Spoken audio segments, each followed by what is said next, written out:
Bismillahirrahmanirrahim.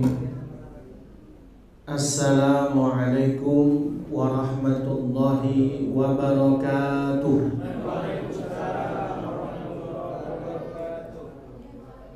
Alhamdulillah, wassalatu wassalamu ala rasulillah Muhammad ibn Abdillah. La hawla wa la quwwata illa billah.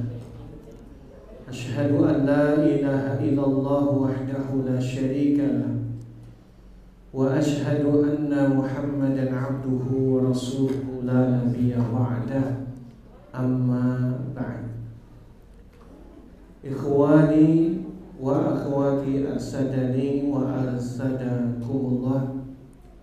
Alhamdulillah, pada malam hari ini kita kembali bermajlis dalam satu majlis yang mulia, majlis untuk kita saling mengingat Allah Subhanahu wa ta'ala dalam rangka untuk meningkatkan keimanan dan ketakwaan kita kepada Allah. Pada malam hari ini kita melanjutkan kajian sirah nabawiyah kita. Kali ini kita akan membahas satu tema yang penting, dan ini diharapkan bagi kita semua mengambil pelajaran dan juga persiapan menghadapinya, yaitu dengan satu tema konspirasi jahat.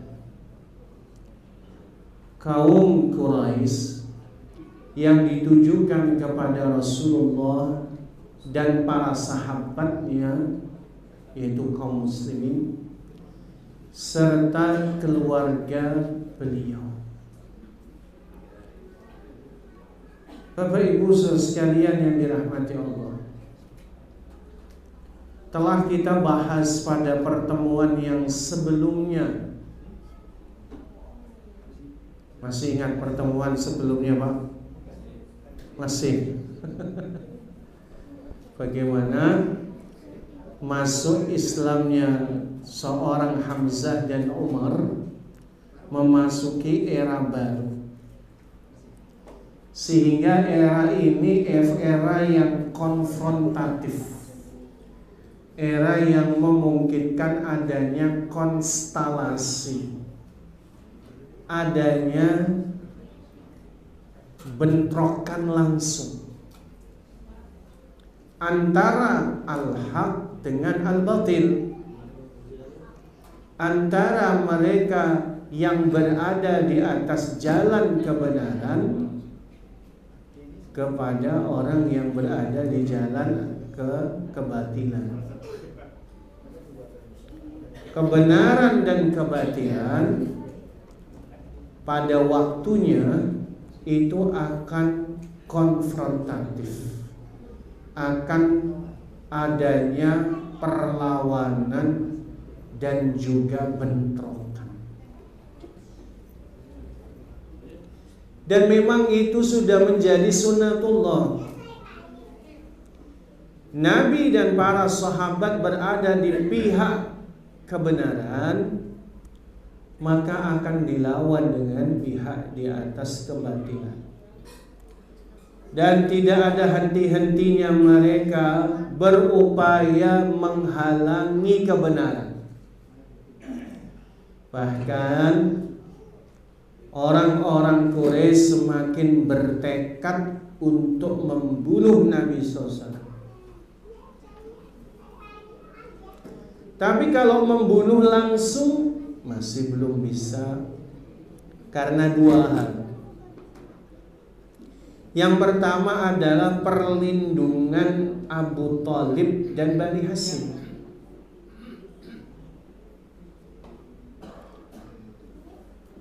Yang kedua alasannya adalah ketika mau membunuh langsung Nabi SAW, maka akan dihadapi pada mereka rasa malu di hadapan dunia internasional zaman itu. Hanya gara-gara ngurus satu orang tidak bisa dibunuh. Orang Quraisy masih memegang harkat martabatnya sebagai orang ataupun kaum yang memiliki kehormatan. Maka kemudian mereka menetapkan satu tipu jahat, konspirasi jahat. Sebagaimana Allah Tabaraka wa Ta'ala mengabadikan di dalam firman-Nya, am abramu amran fa inna mubrimun. Bahkan mereka orang-orang Quraisy telah menetapkan satu konspirasi jahat, konspirasi tipu daya. Maka sesungguhnya kami akan membalas tipu daya mereka. Jadi orang-orang Quraisy sepakat hendak membunuh Nabi, tetapi bukan membunuh pakai pedang, tetapi membunuh Nabi secara perlahan. Abu Thalib segera mengumpulkan Bani Hashim dan Bani Muttalib untuk siap melindungi Nabi. Bani Hashim dan Bani Muttalib walaupun tidak semuanya muslim, bahkan mayoritas masih kafir, mereka sepakat melindungi Nabi. Cuma satu orang yang membelot, Abu Lahab dan juga anak-anaknya, yang tidak mau melindungi Nabi Sallallahu Alaihi Wasallam. Sehingga Abu Lahab dipuji oleh Hindun binti Utbah, istrinya Abu Sufyan, putrinya Utbah bin Rabi'ah, salah satu di antara tokoh Quraisy. Orang-orang kafir Quraisy sepakat dalam konspirasi jahat memboikot Nabi dan orang-orang beriman, yaitu adalah larangan menikah. Tidak boleh menikah, Pak. Ya kalau bapak yang sudah punya istri tidak masalah. Kalau orang Arab bisa masalah, Pak. Larangan menikah itu masalah. Kenapa, Pak? Ya karena laki-laki itu butuh untuk menyalurkan hasrat biologisnya. Itu sudah sifat manusia. Dan orang Arab kan memang makanannya daging ya, Pak. Daging kambing itu 1 ekor 4 orang gitu. Kalau Bapak gimana? 1 RT ya. Itu pun sudah diwanti-wanti darah tinggi, kolesterol. Tapi kalau cara masaknya benar sih enggak kolesterol. Cara masaknya kita yang bikin kolesterol.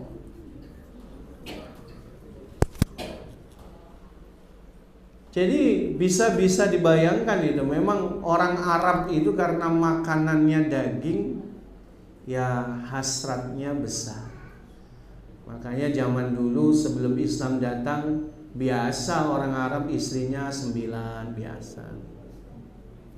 Makanya dalam Islam dibatasi cuma 4. Jadi kalau orang-orang sebelum Islam itu ya 9, 12, 20, nggak ada batasan. Makanya di dalam Islam dibatasi cuma 4.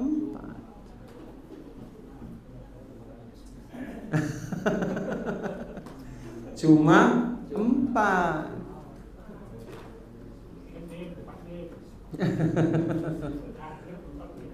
Jadi hanya bisa menikahi 4 wanita dalam situasi on ya semua.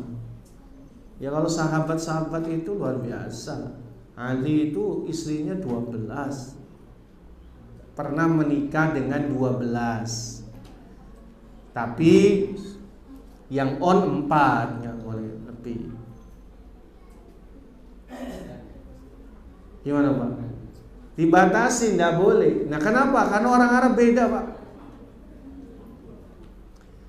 Makanya pada satu kasus memang kita tahu bahwasanya larangan menikah itu berat.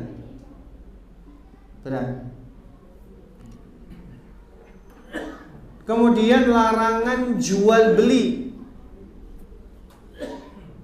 Dilarang menjual barang, dilarang membeli. Kalau jualannya baju masih mending. Kalau jualannya itu makanan-makanan pokok, ya tentu bisa basi. Tapi yang susah bukan hanya menjual, yang susah itu membeli. Karena pada kasusnya makanan pokok itu sangat kekurangan. Karena kalau zaman dulu orang-orang yang bisa menanam gandum, panen gandum itu memang luar biasa Pak, makmur. Bahkan Bani Hanifah itu satu suku itu petani gandum semua. Dia yang kemudian menggerakkan perpolitikan. Kenapa? Karena orang semua butuh makan. Jadi sebenarnya negara kita itu negara agraris. Negara yang sebenarnya dahulu berswasembada pangan. Itu sebenarnya peta kekuatan Pak. Cuman kan sangat disayangkan lebih memilih impor daripada berswasembada. Ditambah lagi perspektifnya, karena orang yang menjadi petani identiknya menengah ke bawah, susah payah, akhirnya orang sebanyak kemudian pindah dari nyawa, kemudian pergi ke kota-kota besar, tutupi semua tuh ladang-ladang, ganti. Kenapa ya? Karena tidak mengutamakan ya. Padahal zaman dulu Pak, pangan itu luar biasa, kekuatannya luar biasa. Makanya ini digunakan oleh orang Quraisy mengembargo, memboikot Rasulullah dan para sahabatnya, yang kemudian Bani Hasyim dan Bani Muthalib siap sepenanggungan. Akhirnya apa? Mereka kekurangan makanan. Larangan berteman, larangan berkumpul. Mereka disatukan kepada satu syi'ab, satu distrik, satu lingkungan lah bahasa kitanya. Semuanya ada dikumpulkan di Syi'ab Muthalib. Gak boleh keluar. Larangan berbicara, larangan berbelas kasih, hingga mereka orang-orang yang sedang diembargo menyerahkan Nabi untuk dibunuh. Butir-butir perjanjian konspirasi jahat ini mereka lakukan secara matang melalui musyawarah mufaqqah. Jadi kalau kita bicarakan orang-orang jahat itu juga punya musyawarah, bersepakat. Makanya dalam konteks ini Bang, satu kaidah dari seorang Ali bin Abi Thalib mengatakan al-haqqu bila nidhamin yaghlibuhul batil bin nidham. kebenaran yang terorganisir kebenaran yang tidak diorganisir akan dikalahkan oleh kebatilan yang terorganisir. Kebatilan itu bisa terorganisir, solid, Pak. Orang-orang yang mengkampanyekan kebatilan, mendakwahkan kebatilan ini banyak sekali, baik melalui platform media sosial, jejaring sosial, ya, melalui banyak sekali acara-acara yang dibalut hiburan, tujuannya adalah mendakwahkan kebatilan. Oh, itu dananya nggak sedikit, banyak sekali, dan mereka terorganisir. Orang-orang Yahudi itu, Pak, benar-benar membuat konspirasi itu mengerikan melalui berbagai macam program. Ada 5S ya, kalau nggak salah. S pertama apa? Song. Yang kedua sport. Yang ketiga seksualitas. Yang keempat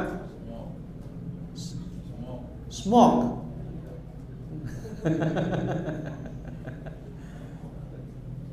Yang keempat apa?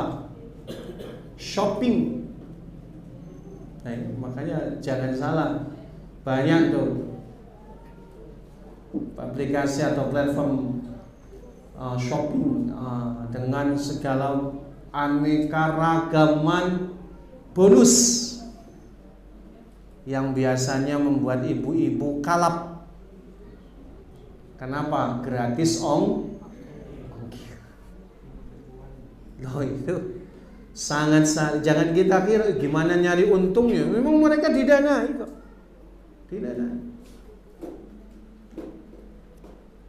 Didanai, Pak.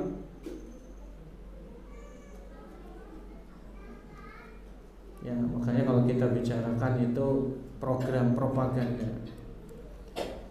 Di zaman dulu kafir Quraisy juga membuat propaganda itu. Makanya kita semua memahami bahwa konspirasi seperti itu akan ada di sekitar kita. Kalau di zaman dulu orang kafir Quraisy itu mereka apa? Memboikotnya. Paling parah adalah ekonomi, jual beli, dilarang totalitas. Piagam zalim tersebut ditulis oleh Mansur bin Ikrimah bin Amir bin Hisham bin Abdi Manaf bin Abduddar, atau Nadir bin Al-Haris, atau Baghid bin Amir bin Hashim. Ini Hashim bukan Hisham, Hashim. Tapi bukan Hashim sukunya Nabi Susa. Dia lain jalurnya, karena ujungnya adalah Abduddar. Jadi memang orang Arab tuh namanya mirip-mirip, Pak. Namanya mirip-mirip. Jadi kalau kita kembali kepada nasab, Qusay bin Kilab punya anak. Pertama Abduddar, yang kedua Abdi Manaf. Nah, kalau Abdi Manaf nanti jalurnya ada Hashim, lalu Nabi SAW. Nah, Abduddar punya anak Abdu Manaf juga. Abdu Manafnya Abduddar dikasih anak, punya anak dikasih nama Hashim juga. Itu biasa. Atau kita Nadir bin Al-Haris, atau Baghid bin Amir bin Hashim. Yang semua itu mereka menulis atas kesepakatan bersama. Makanya Nabi SAW mendoakan agar tangan penulis lumpuh. Nauzubillah. Dan benar, di dalam riwayat salah mereka itu yang menulis piagam ini lumpuh. Piagam kezaliman tadi digantung di Ka'bah. Kafir Quraisy berusaha menjadikannya sesuatu yang sakral, sehingga tidak ada yang berani untuk menurunkan piagam itu. Inilah salah satu lagu lama menghancurkan dakwah. Jadi kalau kita bicara poin berdakwah itu, Pak, jadi hanya ada dua persimpangan. Yang pertama waliullah, yang kedua wali setan. Siapa waliullah itu? Alladzina amanu wattaqau, orang yang beriman lagi bertakwa, yang mendakwahkan keimanan dan takwanya. Kalau tidak jadi waliullah, jadinya wali setan. Jadi kita ini semua harusnya jadi waliullah. Kita ini walinya Allah semua, wali Allah semua kita ini. Jadi bukanlah waliullah itu yang bisa jalan di atas air, bukan. Bukan yang ke Mekah naik daun, bukan. Tapi yang namanya waliullah lilladzina amanu wattaqau, orang yang beriman lagi bertakwa, yang mendakwahkan iman dan takwanya. Kalau tidak jadi waliullah, jadinya wali setan. Nah, itu. Makanya Pak, kalau kita tidak berdakwah, orang-orang wali setan itu mendakwahkan kebatilan itu luar biasa. Mereka mengajak-ngajak di atas jalan kebatilan. Makanya kalau dulu kita pernah mengungkap perkataan Imam Nawawi bahwa setan itu ada dua, ada syaitonun natiq, syaiton yang verbal, vokal, mendakwahkan kejahatan. Tapi ada syaiton yang kedua, syaitonun abroz, syaiton bisu. Siapa syaitan bisu? Orang yang tahu kebenaran tapi tidak mau mendakwahkannya. Ada kebatilan tapi tidak dicegahnya. Makanya ini satu tantangan dalam berdakwah.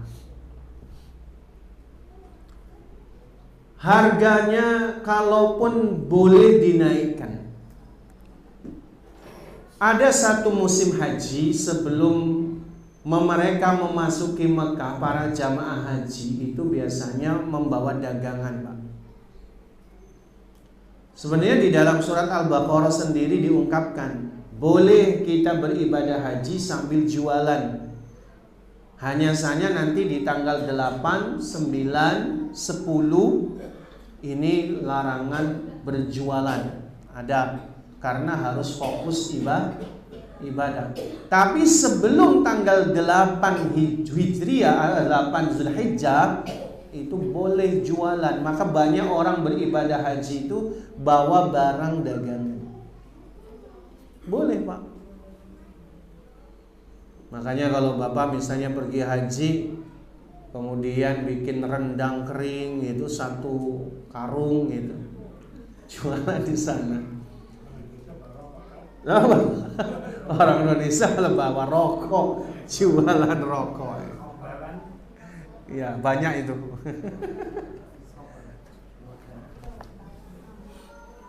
Ya, itu barang berharga. Nah, jadi kalau kita bicarakan boleh jualan, boleh. Makanya ini musim haji datang, nggak bisa dibendung. Orang Quraisy juga nggak bisa oversharing nggak bisa. Kenapa? Ya memalukan aja. Makanya kafilah dagang dari beberapa penjuru dunia itu datang ke Mekah membawa barang dagangan. Nah, ini kesempatan bagi umat Islam untuk beli sebanyak-banyaknya. Dan gak bisa dibendung yang kayak gini. Makanya orang Quraisy Tidak melarang karena ya tadi memalukan saja. Jadi mereka juga nggak mau dihukumi oleh seluruh dunia. Jadi mereka ya diem-diem aja. Orang nggak tahu ada pemboikotan seperti itu. Maka Abu Lahab berkata kepada kafilah dagang, ini saking jahatnya orang.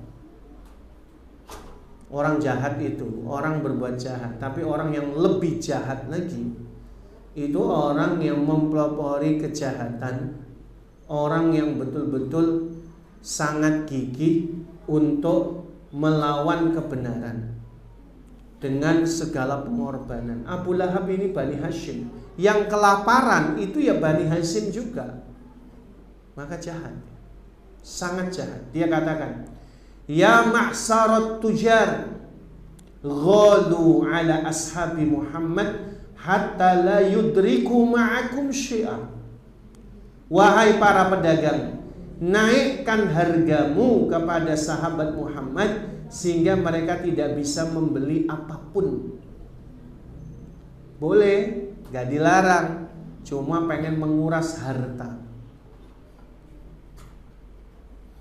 Dia katakan, wa qad alimtum mali wa alimtum kadzalika wafa'a zimmati. Kalian semua sudah tahu kekayaanku. Kalian sudah tahu bahwa saya akan menepati janjiku. Fa ana dhamin. Saya jamin akan mengganti kalian semua. Wala khasarata alaikum. Tidak akan ada kerugian atas kalian. Jadi disuruh naikkan harganya bisa 2-3 kali lipat. Sehingga apa? Sampai umat Islam tidak bisa beli. Kalau seandainya umat Islam tidak bisa beli pun, Abu Jahal siap borong semua. Jaminan. Makanya tadi Pak, jahat banget. Orang yang sangat jahat. Dia bahkan rela berkorban dengan hartanya untuk memerangi kebenaran. Makanya orang jahat Pak, orang yang berada di atas kebatilan saja, mereka berkorban jiwa, raga, dan harta untuk memperjuangkan kebatilan. Maka sudah sepantasnya lah orang yang berada di atas kebenaran berjuang, berkorban semua yang dia miliki, nyawa, harta, di jalan Allah Subhanahu wa ta'ala. Ya, kita memang harus begitu Pak. Makanya sering kita bilang, ini cerminannya. Ketika Allah menyebutkan bahwa innal ladzina kafaru yunfiquna amwalahum liyasuddu an sabilillah. Sesungguhnya orang-orang kafir itu mereka mengeluarkan hartanya, berinfak. Untuk apa? Untuk menghalangimu dari jalan Allah. Makanya luar biasa ketika ada satu cerita di garis terdepan di Gaza sana, ada seorang wartawan Indonesia yang kemudian bertamu di rumah seorang Yahudi. Kita tahu bahwasanya orang Yahudi mereka itu bahu-membahu untuk membiayai perang kepada saudara-saudara kita yang ada di Gaza, Palestina. Sampai kemudian disuguhi teh yang enak, sementara tuan rumahnya hanya minum air putih biasa, air bening. Maka ditanya, kok nggak ngeteh bareng? Oh enggak, kami sudah mengurangi biaya teh dan biaya gula untuk kami sumbangkan di medan perang. Bayangin Pak, pengorbanannya orang kafir, pengorbanannya musuh-musuh umat Islam, untuk membiayai peperangan dan permusuhan kepada kaum muslimin, itu sampai mengurangi jatah minum tehnya. Ini saya dikasih 1 gelas besar. Apa gara-gara saya berbadan besar? Padahal saya minum sedikit. Nah, Sultan ya. Makanya Bapak sekalian, itu loh. Akhirnya Bapak, 3 tahun penderitaan dari Muharram tahun ke-7 kenabian hingga tahun ke-10 kenabian, Nabi dan sahabat dan Bani Hasyim tinggal di perkampungan Al-Muttalib, Syi'ib Muttalib. Tiada bahan pangan hingga ada di antara mereka yang mengkonsumsi dedaunan kering, bukan daun basah. Kalau kelaparan di hutan tropis enak. Indonesia pepohonannya daunnya basah masih enak, masih bisa dimakan loh Pak. Bisa jadi lalaban, bisa. Tapi kalau ini daun kering, para wanita, anak-anak merintih kelaparan. Harga yang sangat mahal mempertahankan akidah. Makanya harusnya kita pun demikian. Kita sebagai orang beriman harus lebih sabar. Kalau sekiranya hari ini kita punya keterbatasan ekonomi, masih mending Pak. Kita masih bisa makan, masih bisa minum. Kita masih bisa minum teh. Alhamdulillah. Nah, kalau ada orang bilang enak ya tinggal di luar negeri, enak di Indonesia Pak. Di Indonesia itu Masya Allah, nikmat. Walaupun kita tahu ya mungkin dalam kategori resesi ekonomi, sulit mendapatkan lapangan pekerjaan, tapi Allah memberkahi negeri ini luar biasa. Nah, harga mahal akidah itu luar biasa, mempertahankan keimanan walaupun kelaparan. Para sahabat ada yang sampai 3 hari nggak makan. 3 hari Pak nggak makan, nggak ketemu makanan. Kalau kita gimana? 3 hari nggak ketemu, alhamdulillah. Kita itu Masya Allah. Kita nggak ketemu makanan di rumah, bisa ketemu di warung, bisa. Atau silaturahim ke saudara kita, bisa silaturahim, ziarah. Nggak apa-apa Pak, itu halal Pak, halal. Sebagaimana Abu Hurairah ketika juga kelaparan, itu berharap diajak makan sama Abu Bakar dan Umar. Biasa. Makanya kalau ada saudara kita yang lagi dalam keadaan kelaparan, ya, itu diajak makan, Pak.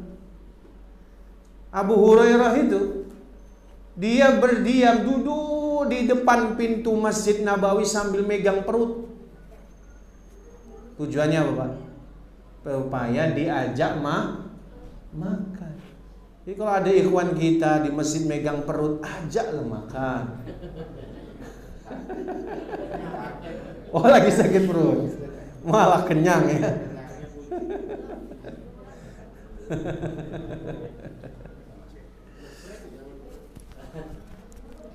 Banyak bahan-bahan yang diselundupkan. Ibu susu Rasulullah Halimah As-Sa'diyah, kan seorang petani juga. Dia dari kampungnya Bani Sa'ad bin Bakar, kira-kira perjalanan naik onta 1 malam. Kemudian datang membawa barang makanan, malam-malam diselundupkan. Kemudian Hakim bin Hizam, keponakan Ibunda Khadijah, juga menyelundupkan makanan. Tapi yang menarik apa, Pak? Ini yang saya garis bawahi. Yang menarik, 3 tahun dalam embargo, 3 tahun dalam pemboikotan, tarbiyah dan dakwah tidak berhenti, malah semakin kuat. Kan kalau tadi tempatnya berpencar, ini dikumpulkan di Bani Syaib, ketemu terus tiap hari. Dalam keadaan lapar, malah kemudian justru intensitas pertemuan kajian semakin kuat. Jadi bukan kemudian penderitaan hidup menjadi alasan bagi kita untuk berhenti belajar, untuk berhenti menuntut ilmu, bukan. Kekurangan kita dalam urusan dunia jangan jadi alasan. Ada ibu-ibu itu minta izin untuk cuti kajian. Gara-gara apa? Berantem sama suami. Loh, ini yang berantem sama suami kok malah gak datang kajian. Gak apa-apa datang kajian. Jadi bapak-bapak kalau lagi berantem sama istri, jangan alasan lagi berantem sama istri gak kajian. Artinya apa? Jangan jadikan penghalang itu. Baik, saudara sekalian yang dirahmati Allah, karena waktu sudah Isya, kita cukupkan sampai di sini. Insyaallah nanti kita lanjutkan dengan tanya jawab. Bapak sekalian yang dirahmati Allah, penderitaan 3 tahun ini luar biasa. Tetapi kita tahu, Pak, selalu ada orang-orang yang membela kebenaran. Selalu ada. Bahkan dari orang-orang yang tidak muslim sekalipun. Karena Allah menurunkan fitrah kepada mereka. Bagaimana kisahnya? Lalu seperti apa dan siapa saja? Tentu jawabannya di kesempatan yang akan datang. Billahi taufiq wal hidayah, wallahu a'lam bishawab. Kita cukupkan. Assalamualaikum warahmatullahi